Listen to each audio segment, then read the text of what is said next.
Hey everyone, today we've got our hands on a final open beta for The Division, which is set to release on March 8th.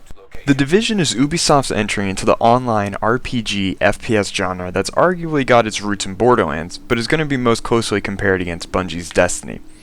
In it, you're a member of a special response team that's dropped into a wintry New York landscape after a bioweapon was released on Black Friday.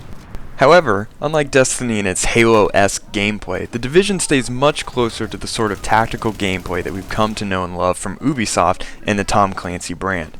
Cover and flanking are critically important for success. Get caught in the open and you won't last long. Target acquired. Sub-level 3.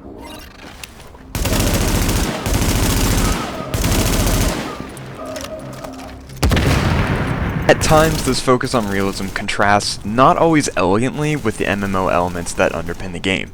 Numbers pop up over heads as you hit your target, like in Destiny, and at times enemies feel like they're more like bullet sponges than survivors of a city ravaged by a virus. City can't just live on farts and good intentions. Power, water, all the bells and whistles. Not that you're the first one to try it.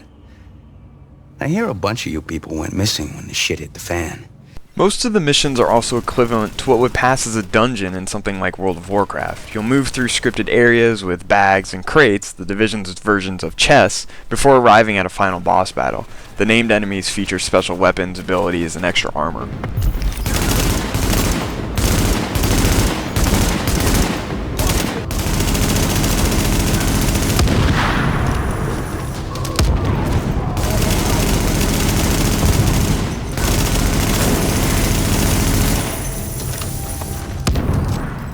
By completing these missions, you earn points that allow you to upgrade your home base, which in turn unlocks abilities for your character. Unlike more traditional MMOs, your character has no set class. Instead, you can switch from healing to tanking to DPS with ease. Within each ability are modifiers that further allow you to refine your playstyle. Unfortunately, other customizations weren't available in the beta, so I can't really comment on them.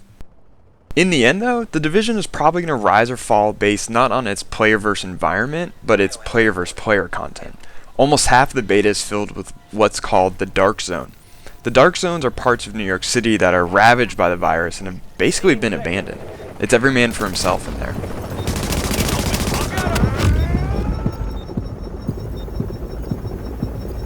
Players entering the Dark Zone receive a separate level that rises and falls based on your performance, as well as a separate currency used to buy goods off the black market. One of the easiest ways to raise your DZ level is by clearing out NPCs. If you're up for the task, you can also risk hunting down rogue agents. While PvP is allowed in the DZ, it's not without consequences. Killing fellow agents, and even your squad mates, marks you as what's called a rogue agent.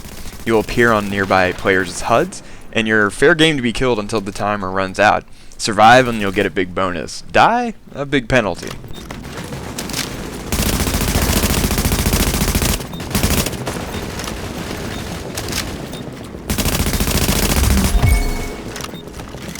And for the serial killers among us, you can reach manhunt status, which broadcasts your position to everyone and gives your hunters a big bonus. This unique dynamic allows players to create bands of rogue agents to terrorize the DZ, or an incentive for players to team up and take them down. It's a great example of emergent gameplay that you see in games like EVE that may not necessarily be present in other games like Destiny or World of Warcraft.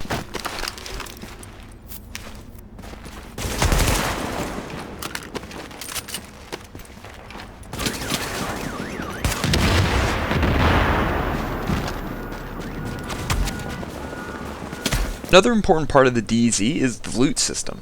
With the virus everywhere, gear you collect in the DZ must be extracted and cleansed. You must travel to specific extraction zones and fire a flare off. After a minute and a half, a helicopter will arrive to take gear from 4 players. This can be a tense time because every player is alerted that an extraction is happening. It's during extractions where you'll see battles erupt between neutral and rogue agents, as well as neutral, rogue, and NPCs. In the end, I've had a great time with The Division in the few opportunities that I've had to play it.